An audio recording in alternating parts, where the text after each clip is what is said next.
Hello, everybody, and welcome to episode 4 of the Adamola Bookman podcast. I'm John Coughlin, joined by my friend Al Bond, and today we are continuing with Ian Wright's Life in Football. Here we go.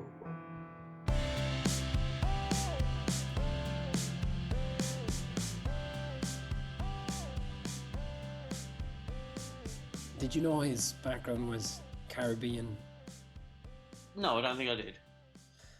I didn't realize he was like a first generation English guy as well. Like his mother, was he born in Jamaica or was he born in England? Sorry, I can't even remember. No, he was born in Woolwich, for Woolwich Arsenal. So it all ties in. So sorry. But So his mother came over, and he was born in England. His mother came from Jamaica. He doesn't name his stepfather, I think, in the book, and No. his father is more or less a non-entity in the book. I think he left when he was 2. So Yeah. so the details there are sparing, although his stepfather was Jamaican. But yeah, his mother came when and left one kid in Jamaica who came later, and he describes him as being really Jamaican, whereas him and his other brother Morris, who's also older than him, as being English. You know, well, they're born in England. Well, Ian was certainly born in England. Yeah, and they all had to share a bed, which sounds very uncomfortable. That's Whereas right. we're all jabbing him every time he moved, like, because he was the little one. He moved over to Morris, whack. He moved over to his big brother, whack. Yeah, and just an unhappy home life. His stepfather being the word he used for his home life was horrible, and his stepfather didn't work. He was gambling, smoking weed all day, and was abusive, I think, physically and obviously pretty horrible in terms of verbal and emotional abuse. He paints a pretty horrible picture of his stepfather having match of the day on and not allowing him and Morris watch it, but allowing them hear it, which is just weird, cruel treatment, isn't it? Sociopathic, angling the television away. I mean, that's right. I mean, I just can't get my head around that. I mean, people get angry at stuff. I mean, maybe he was an asshole, but just withholding this pleasure he could give these kids, it costs him nothing. Yeah, it just sounds like an absolutely abysmal sort of fella. Yeah. And who then only got worse when his mother gave birth to Dion by his stepfather, Dion being his sister, who he does not have a kind word for, not at all. No. So yeah, he says essentially that the stepfather would, always take this, like, just treated him very differently than his own biological child, and she kind of, from a very young age, took advantage of that and would use every opportunity to kind of get Ian in trouble. And it sounds like he lived in like abject terror of his stepfather. And it's, yeah, again, when you think about Wright and how he comes across as this incredibly warm, humble, quite lovely man, that he came from this just dreadful situation is really quite incredible. Well, he talks about when he took on Sean Wright Phillips as his son. And now Sean Wright Phillips is not biologically his son, and Bradley Wright Phillips is biologically his son. Yeah. But as he says, he never treated them differently. Never, never, never. Even though his whole family would be like, why are you giving Sean the same as you're giving Bradley? He just rose above it, right? He wasn't drugged down by it. He just did the right thing. Again, I've said that by accident again, but yeah, he took how he felt, and rather than replicating it so often it can happen, he chose never to be like that and chose Sean as treated Sean as his son. Again, he just sounds like a decent fellow, a really decent fellow.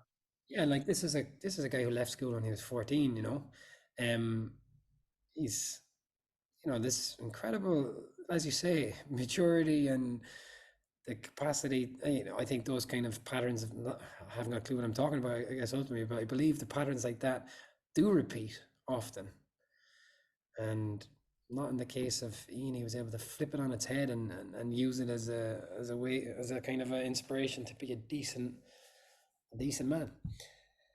His mother, who he continued to be great to, and who he said went to one match in his career, and she would get drunk and tell him that, like, when he was a small child, that she should have had an abortion, or termination was the term she used. It's like, what kind of a upbringing, the poor fellow. Dreadful stuff. Yeah, that's it. No encouragement at all.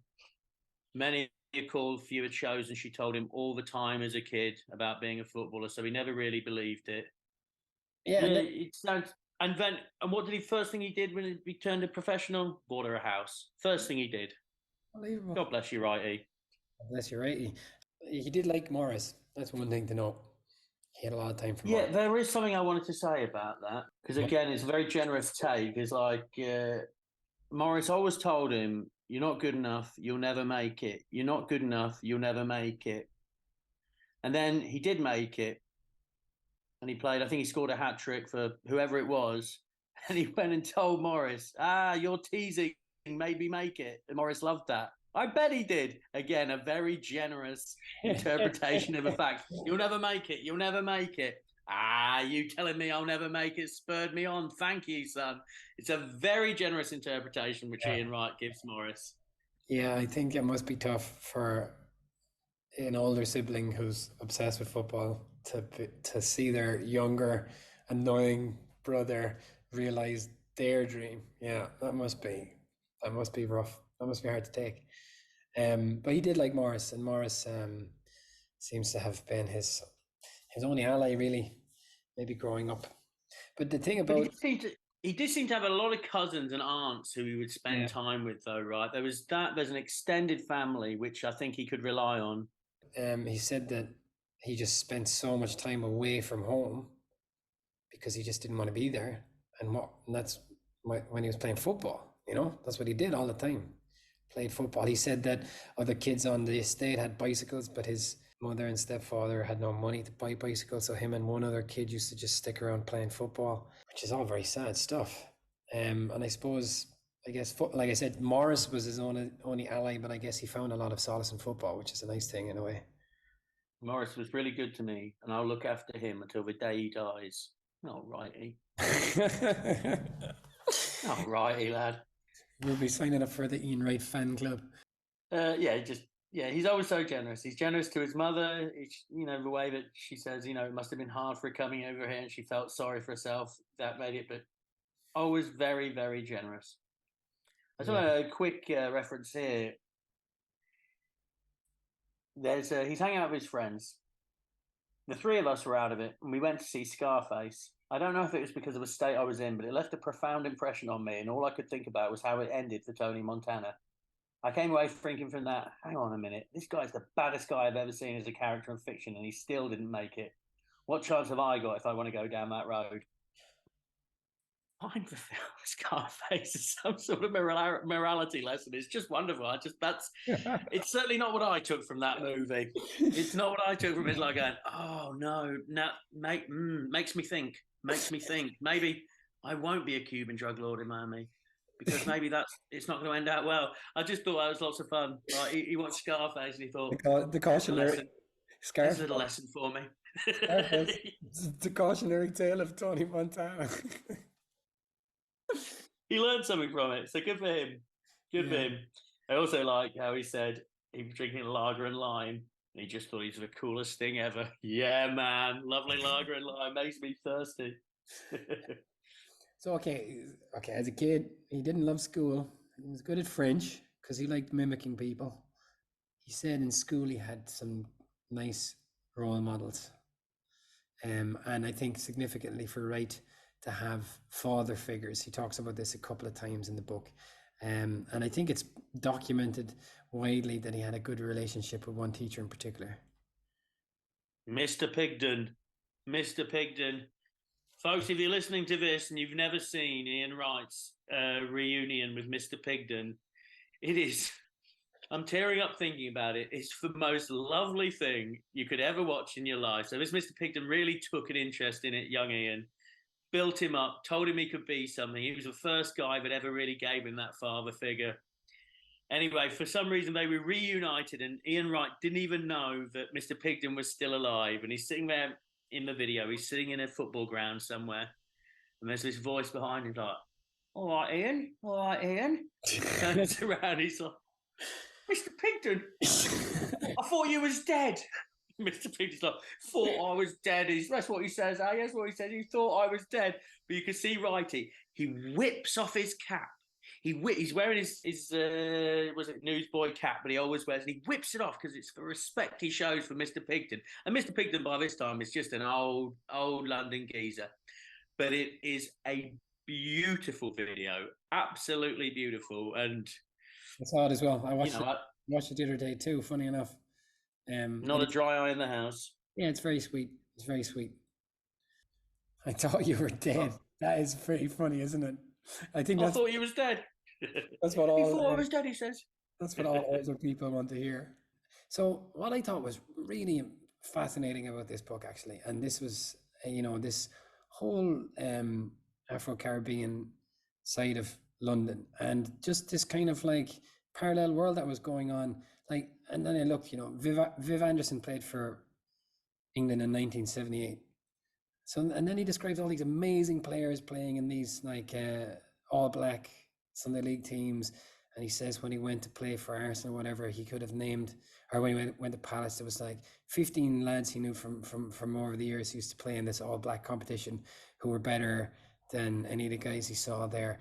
And just from a sporting point of view, but also the stuff he talks about the whole milieu of Brockley, where he's from, and Peckham and Brixton and Camberwell. I thought all that stuff was really, really, really interesting.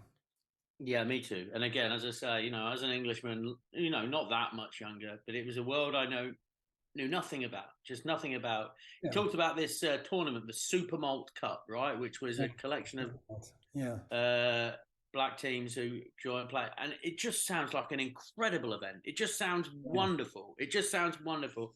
And there's a story, and he turned up for his team, and he was absolutely brilliant.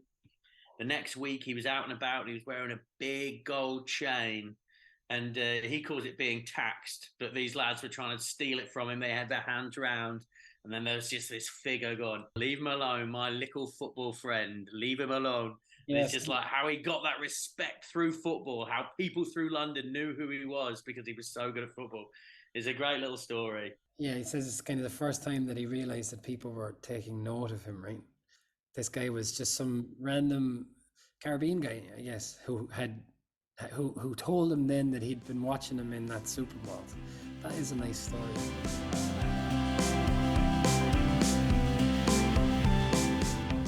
The next bit in my notes is his life of crime. Oh yeah, absolutely. So this was very unfortunate. As he says, Ian, he had a car, but he never had any tax or insurance, and he would go around driving and accumulating different driving fines. And then at one point he had the money and he thought, okay, well, I'll go and pay these fines. So he just turned up to the police station saying, "Hey, I'm here to pay fines," where he was arrested for non-payment of driving fines and put in prison. And he wasn't for very long, a couple of weeks, right? A couple of weeks in Chelmsford prison. I say a couple of weeks in prison. As I say, yeah, exactly, a couple of weeks. Yeah, I'll just a couple of weeks. I'll be all right. That'll be fine. Let's do some push-ups.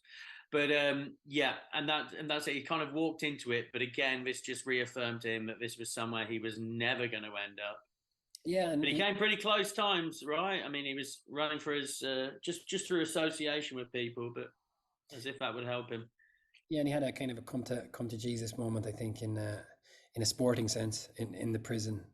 Realized, and again, he had left school when he was 14, and by the time he was 15, he was like he was doing full-time labor on construction sites.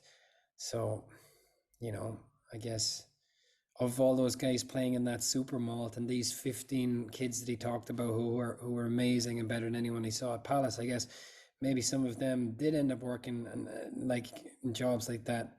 But luckily for Ian, it went in a different direction. But certainly at that point in his life, he's got, I suppose, he's been overlooked all throughout his youth, and he's kind of given up. But it's in prison that he decides that he's gonna try again. Yeah. And don't you think this is all? If he'd had like a strong role model there, a dad or someone, he wouldn't have been overlooked all those times. He always had to be his own advocate. And I think someone else there, obviously his talent was apparent for all to see. And if he just had someone there pushing him through, talking to the right people, as he said, Ian, he never knew what to do or what to say to people. He was unsure when he was first turned semi-professional. He didn't know who to ask for the money. He was shy, which seems difficult to believe. He said that when he was at Palace and he wanted to stay after training, like he asked if he could use the balls, he's, as you say, he's a sweet guy. And the man's like, well, yes, you can use the balls. And he said that was a huge moment, right? He had 30 balls all to himself and he could just practice and practice and practice. Yeah. I mean, that must have been a big moment. You've one ball, you kick it, you got to chase it. Now he had 30 and he could get the youth team involved, they cross and stuff. Yeah, he was a super professional, even though he didn't know he was being a super professional, if you see what I mean. Yeah, and do you think that maybe, it's also a product of time and place? Like South London, I think, and the Paris suburbs are the two biggest hothouses for young football talent, like real top level footballers. So this world that he talks about with this super malt was just, I guess, overlooked largely. Obviously, there were like people like the Wallace brothers were from around that part of the world, I think, and they got spotted. So there was some that were getting picked up, but maybe if he was a little bit earlier, he wouldn't have been seen at all, and maybe if he was a bit later, he would have been seen quicker. Like people like Rio Ferdinand and Anton, they're from Peckham, right? They're from around that part of the world as well. So maybe that's right. But it's only in the last 10 years though that South London has really been exploited for these players. Now your Bukayo Sakas and the like. I mean, now it really is. It's the envy of all of Europe, right? I believe. Yeah. So as you say, he nearly got arrested a couple of times where he was kind of running around the fellas who were up to no good, and he kind of was being dragged into some bad groups at times. But like he says at one point that he was afraid of this fella, he was afraid of that fella, and then he came to realize that people were just playing a role, and that was how they would try and get respect, by being tough guys and all the rest of it. And it's like, there is incredible, I don't know if it's humility or whatever, but he's very kind to people. And he says like people who he was terrified of later on, he's like, they were just doing what was all they could do. Yeah, it's a front in a tough world, and that's it. And to get by in that world, again, from my little middle class perspective, it's a world that I know nothing about. Did you notice any difference in how he referred to his unrequited love, Jacqueline Graham, and his first long-term partner, Sharon? And the clue is in how he just described them. No, go ahead, Johnny. Well, he talks about Jacqueline Graham. Firstly, he gives her full name. She's the most beautiful girl I ever saw, la la la. And he was trying to get with this girl for a long time, and she was too polite to tell him no, and she was kind of leading him along. And then some of his buddies eventually got her to tell him that she wasn't interested. And then he's like, and then I met Sharon, and we settled down. It's like it's like whoa.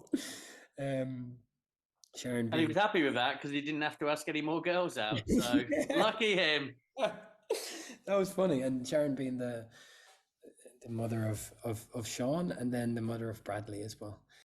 But coming out of prison, and he got picked up by Palace. He said it was a 3-month contract. He was spotted, and he says that it was a blessing that it was kind of short term, because he just kind of realized that he wanted to just enjoy it for the period that he was there, and it made him work really, really hard. And obviously things went very well for him there, and he, as well as being a club legend at Arsenal, I think he's a club legend at Palace. But I think more broadly speaking, I read a little bit about, having read that stuff about about South London. I think he's quite an iconic figure in South London, just Afro-Caribbean football circles, generally speaking. Yeah, I'd say so. You mentioned Rocastle earlier. Rocastle kind of maybe came to fame beforehand, but Wright's profile, I guess, ultimately exceeded his buddy Rocky Rocastle. Yeah, yeah, absolutely. I mean, he was super famous. Yeah, he was. I mean, I remember him from being at Palace, and this was when I was a young kid, but the Wright and Bright front line, they were devastating, and everybody knew that. I like the way he talks about Mark Bright. Mark Bright was obviously a bit of a square. Yep. But again, he says it with such warmth and admiration, right? That's it. It's like Brighty would be dancing. He's sort of like swaying and nodding, and they'd be putting on all their super moves and the thing. Well, I'm looking forward to getting through to the music part, because that's where Righty really comes alive. Just on the Palace stuff, you know, when suddenly he finds himself on a club trip to Qatar, he doesn't know that he's going to be selected, because I guess he's still a new player, and he's named on the list, and somebody mentions it in a way to show that they're surprised the right is mentioned. But he had no passport, he'd never been on a plane, he'd never been in a hotel. It's no, God bless him. Yeah. I was also telling that he managed to turn up and get a passport in one fucking day. Good luck nowadays. Good luck with that. And then there was another story where he was smoking weed at the time, and the drug tester showed up, and he was still on this short-term contract, and the drug test, he didn't know that this was even a thing, and the drug testers are going around after the match, and they're calling the names, and it's Mark Bright, like Wright wore 8 later on, but I think he was wearing 10, so it was like number 9 Mark Bright, number 11 whoever it was, and they just somehow skipped Wright. Oh, that's lovely, isn't it? I know, that's it. I had butterflies in my tummy for him right there. Like, yeah, all going to come crashing down over that one silly little thing. Yeah. And he never smoked another joint again. Never, ever to this day. So yeah, okay, let's talk about I like that whole scene that he describes about, well, first there's 2 sides to it, isn't there? Like, there's the kind of the fairly raw scenes that he talks about the kind of music clubs around where he's from, and then it gets a lot more bougie when he goes to hang around with the players in Kensington. Well, it's a really interesting chapter. It's regrettably called Uptown Funk, which dates it horribly, doesn't it? But you know, at the time.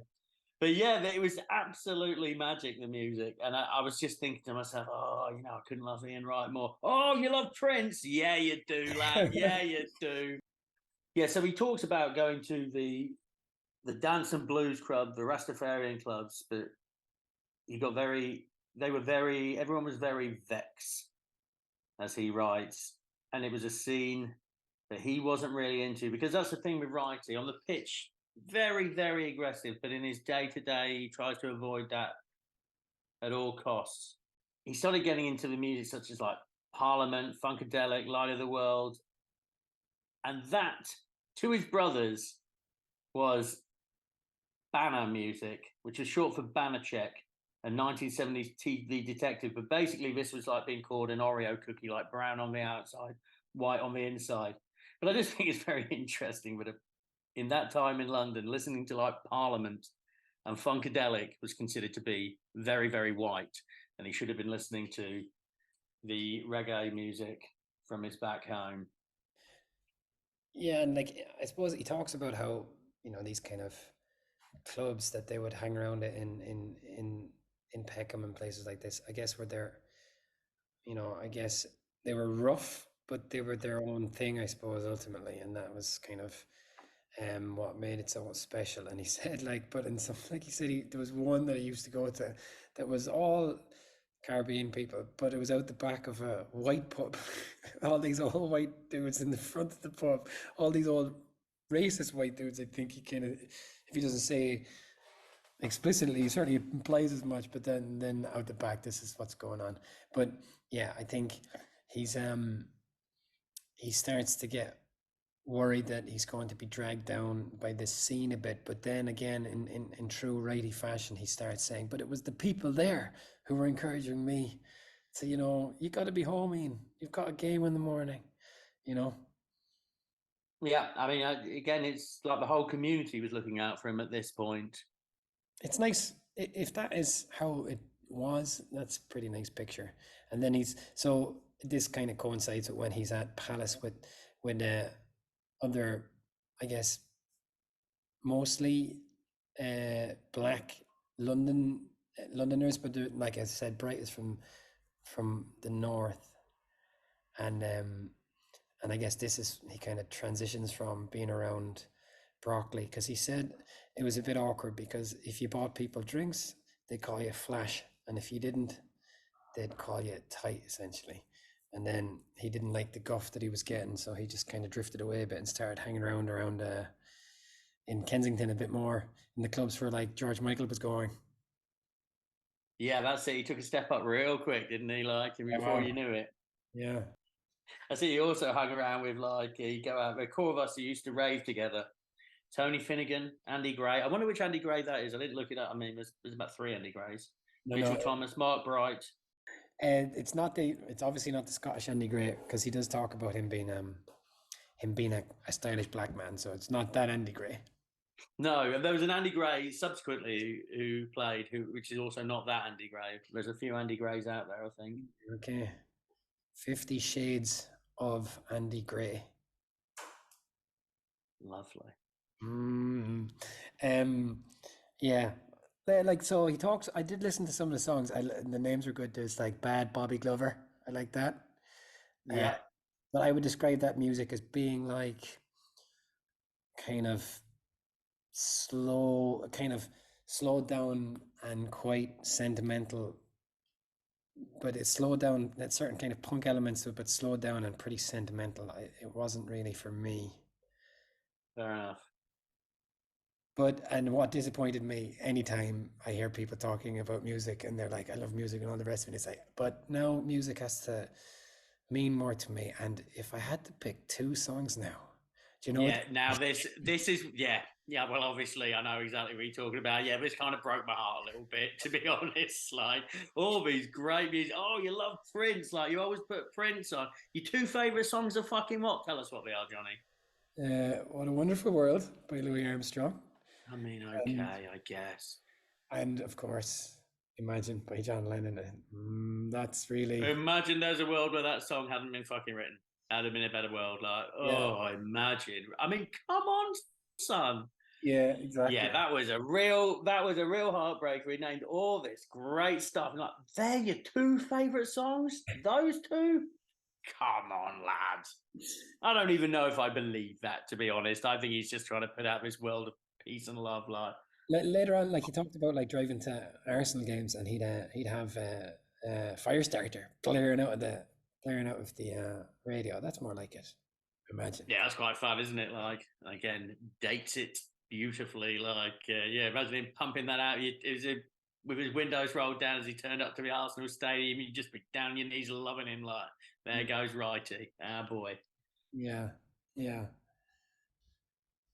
we just talk a little bit about his fashion at the time? People used to laugh at him, like saying he looked like an old-time sticksman, one of those ruffian guys you get in blues dances. He was wearing Farrah slacks. I remember Farrah slacks in burgundy, multicoloured ballet shoes, probably with a little chain across them. I like that detail. And I may even have been wearing a suede-fronted cardigan. Lovely. You paint a picture, Ian. I can see you like that. Yeah. Did you listen to his song?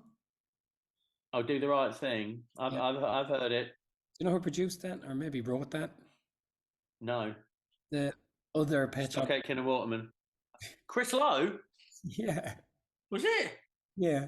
It's not terrible. I'm a big fan of the Pet Shop Boys. I believe Chris Lowe has my birthday. He's one of the famous people that does. Him and Tony Adams. It all ties in. Lovely stuff. Look at that. That song's not terrible. As far as those football, you know what, they just cannot resist in the videos for those songs is having footballs in the videos, just bouncing around in the background.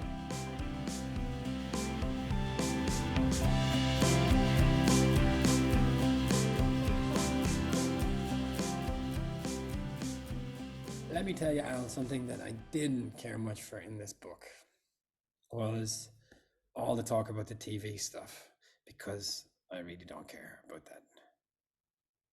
Right then. So this is subsequent to his playing career. Well, in fact, it was going along at the same time when he was at West Ham. Well, this is it. Not only do you not care about it, Johnny, but neither did he.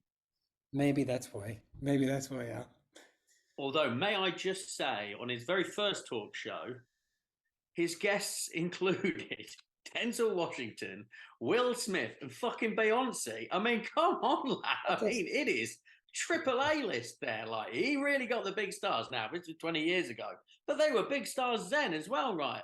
Yeah, and imagine a chat show like, oh, we got Will Smith next week. It's Beyonce, and the week after that, Denzel Washington. That is fucking A list. No wonder Parkinson was so pissed off. Yeah, Lionel Richie as well. Oh yeah, he handed Beyonce her first ever platinum record. That's nice, isn't it? It is nice, and apparently she was delighted with it. Yeah, but I enjoyed that stuff about Parkinson. So Parkinson got really ratty about it, and was like essentially having to go at Wright because Wright, he's not. I guess he wasn't not a journalist. No, I mean, I read the piece, and it was very, very grumpy. It was very bad tempered, and I think spoke of a different age, frankly, where people stayed more in their box, stayed more in their lane. He did not like other people trying to take his. Yeah, I mean, that's it. I've only ever heard nice things about Michael Parkinson, but that does not reflect very well on him. Yeah, and this is what Wright ultimately didn't like about television was it was just really fickle, and the show was doing really well. I liked Parkinson writes this thing attacking Wright's show, and then Trevor McDonald calls him up and is like, don't you worry about Parkinson. If they don't like it, it's their fucking problem. And there's Wright shocked by Trevor McDonald cursing. That was quite a nice little detail. But then, yeah, it was fickle, and ITV, and I guess this really dates the show, started putting the news in the middle of the show. And then that was the end of it, really. It kind of lost momentum. Wright bounces around in all of these other TV shows, and they cannot resist you putting a pun in every single thing that he ever did on television. Right here, right now, right around the world, the right ticket, Friday nights, all right. It's like, oh, come on.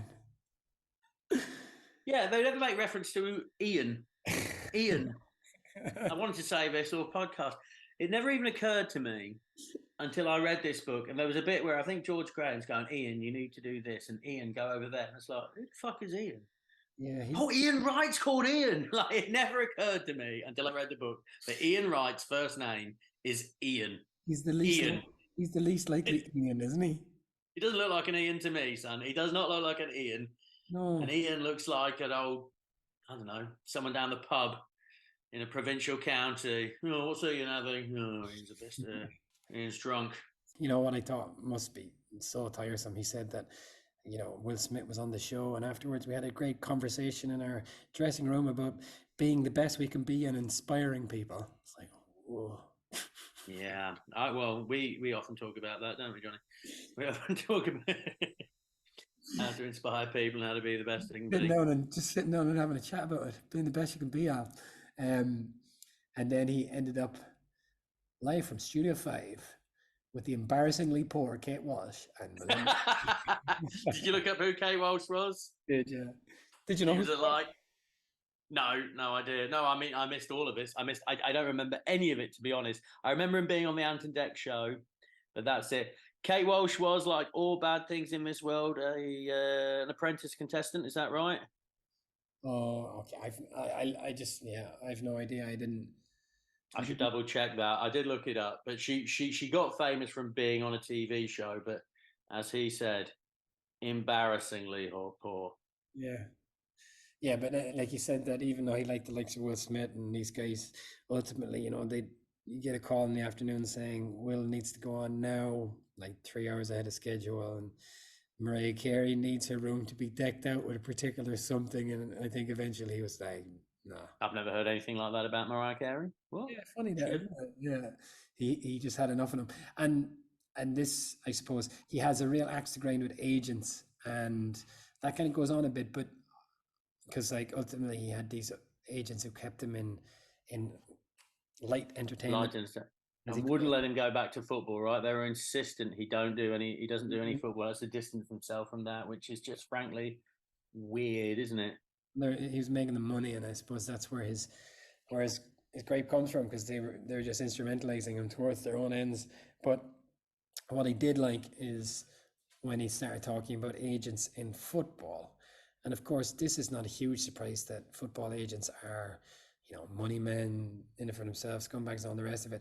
But he did give interesting detail maybe about the extent to which they run football.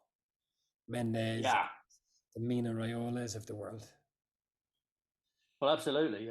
Players don't even scout players anymore, right? We just say, what do you got for teams don't even scout players. They just ask, what do you got for us?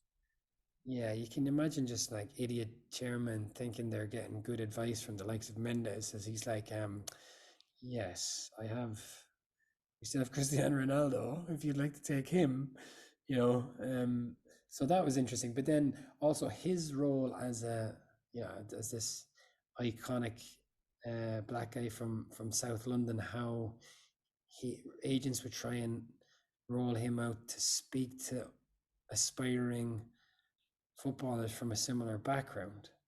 Yeah. So what he says is that how it works is that the size of contracts means that agents will throw loads of money at kids, and that they, like, if they get 1 in every 10, if one of them makes it in every 10, they can really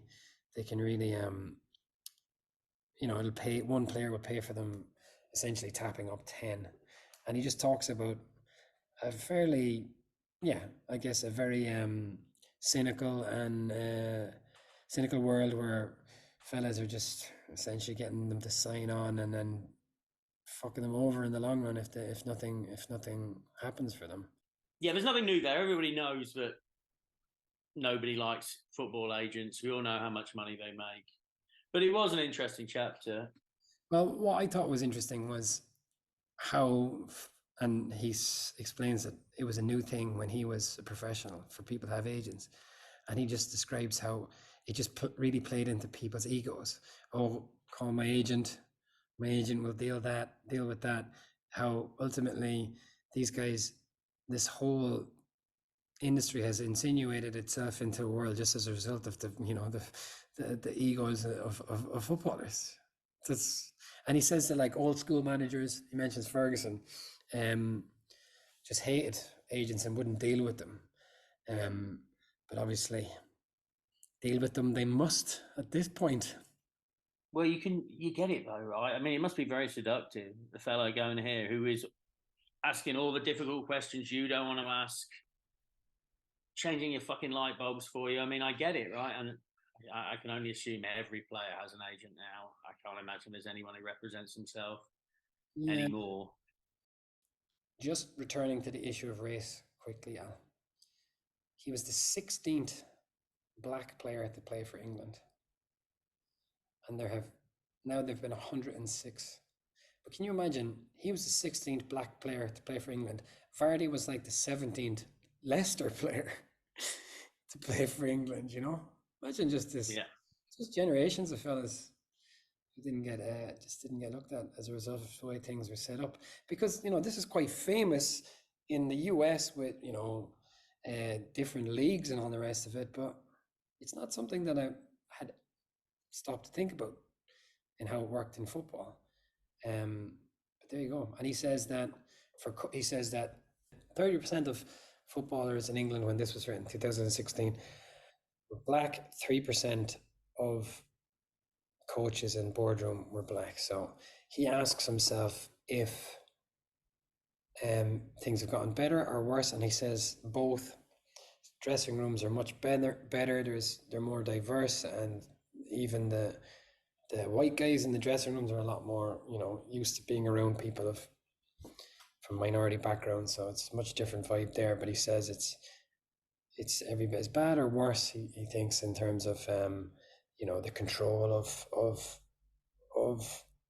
these things like top coaching positions and the boardroom and all the rest of it.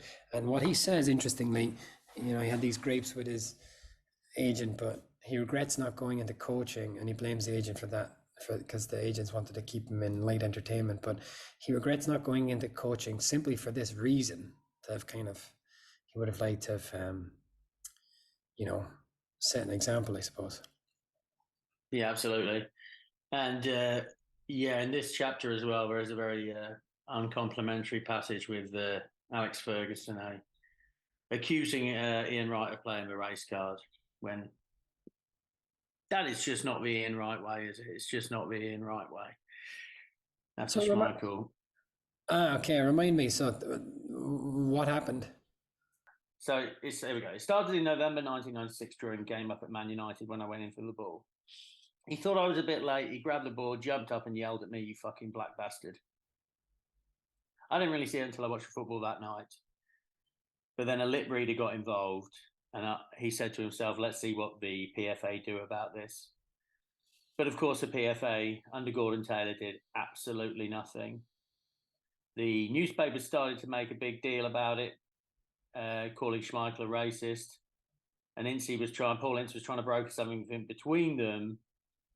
Ferguson got Maurice Watkins involved, the solicitor of the FA Premier League legal advisory group.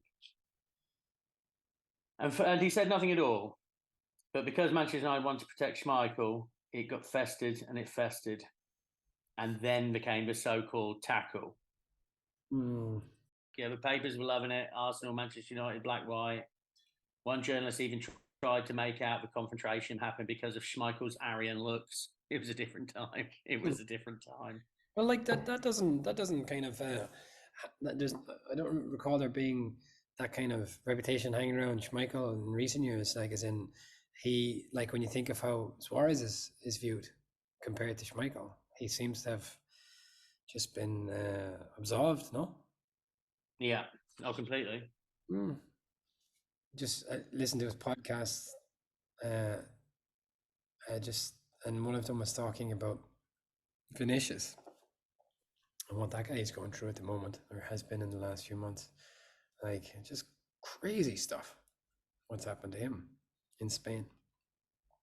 Yeah, well, that is crazy. Yeah, everyone in Brazil thinks Spain's a massive racist country now. So, like, in Brazil think that. Right kind of describes how, in the moment that Vinicius, where he's talking about one particular game, Vinicius is coming off, and he says, as somebody who's kind of experienced that, you're surrounded by people and you're just incredibly alone. It was quite like, it must just be like, to have thousands of people, or however many people are involved in the actual racism, I don't know, but it must be really shocking stuff. Yeah, but Vinicius is fearless, right? I mean, this is why it's so great. He's absolutely fearless, and he's got the right of Real Madrid behind him now. I mean, he would just call him out, right? It's like pointing him in the crowd, like, this guy, that guy. Will he stay in Spain though? Where else did he go? England? Oh, Saudi Arabia.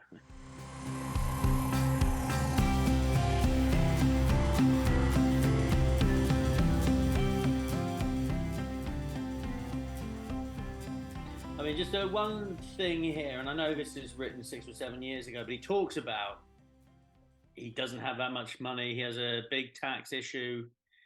He's not as rich. He missed the big money football years, which is more pertinent than ever with Saudi Arabia, crikey. But I guess he's made a pretty decent living now, right? I mean, he's on TV all the time. It's always a bit boo-hoo. Like, I remember reading Cascarino's book. That was like it's like an accountant's book. The book is actually quite good, but half of it is about how much money he made and how much he would have been making if he had written that book at the time, if he was playing at the time he wrote the book. It's like, Christ alive, you know, at any time these guys were playing, they were making crazy money compared to what everyone else was making. You know, I mean, certainly in the case of Cascarino, I mean, maybe he wouldn't be at top level. You know what I mean? Maybe Cascarino would have been a very good champion striker in the modern world, like. But Cascarino was a hairdresser, and then he became a professional footballer. So whatever he was making more than he was when he was a hairdresser. No, he surely is, and that's right. And that's it. And it's just because, I'm not making $500,000 a week, boo-hoo. You're quite right. He talks about how it's hard to retire, and a lot of people struggle with it. And he says that anyone would find it difficult to retire when they're 30. I was thinking, I'm not sure everybody would agree with that, Ian. It's like, I think quite a lot of people would be happy to retire in their 30s. So, you know, I don't mean to be unsympathetic or whatever, but when football books go in that direction, I have, you know, obviously a lot of them have serious problems. He talked about Adams and what all that Adams has done for people with like addiction issues. So it's not to be unkind, but you know, people in every walk of life deal with addiction issues as well, you know. So I think that's absolutely right. It's I have limited sympathy, you know. Yeah, but what do the PFA do more? Who's there to do fucking anything for me? Nobody. Like, yeah, that's it. Most normal people go through their life. They don't have they don't ask the union to come and help them out with all that. But sure, I absolutely agree with you there.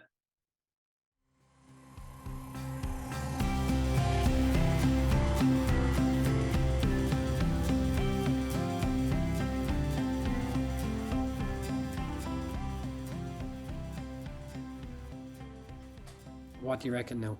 Are we sticking with Skittles vodka, or how many prematurely unveiled 179 shirts out of 5 would you give the Ian Wright book? I would give that 4.5 split penises out of 5. Like, I think it was an excellent book. Let's say 4. 4 split penises out of 5. Okay. It's a definite hard recommend. I would recommend anyone read. It's certainly if you have an interest in football.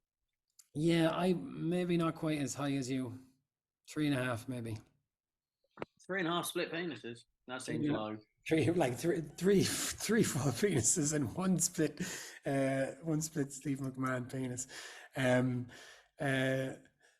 the reason being, I would take a few marks off. It's like, I think that stuff about the television goes on, and I think maybe it was a bit on the long side, but there was maybe parts of that book. There's a depth in that book maybe that you don't get in very many football autobiographies, certainly the ones that I have read. But I want to be like L'Equipe and be tough with my marking. All right, I think you're right. Okay, I think the first 2 parts of the book, 4 split penises. The last third of the book, 3 split penises. All right, we'll give it a 3 3/4 split penises.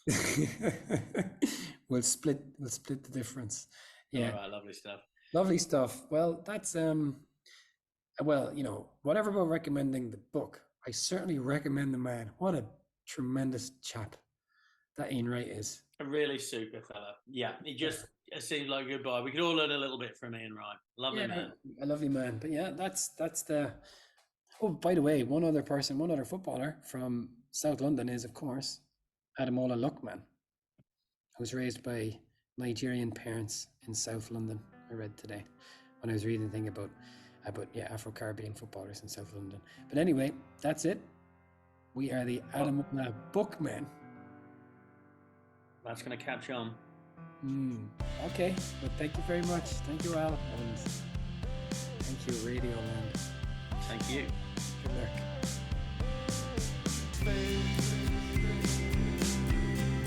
Let your body spin like the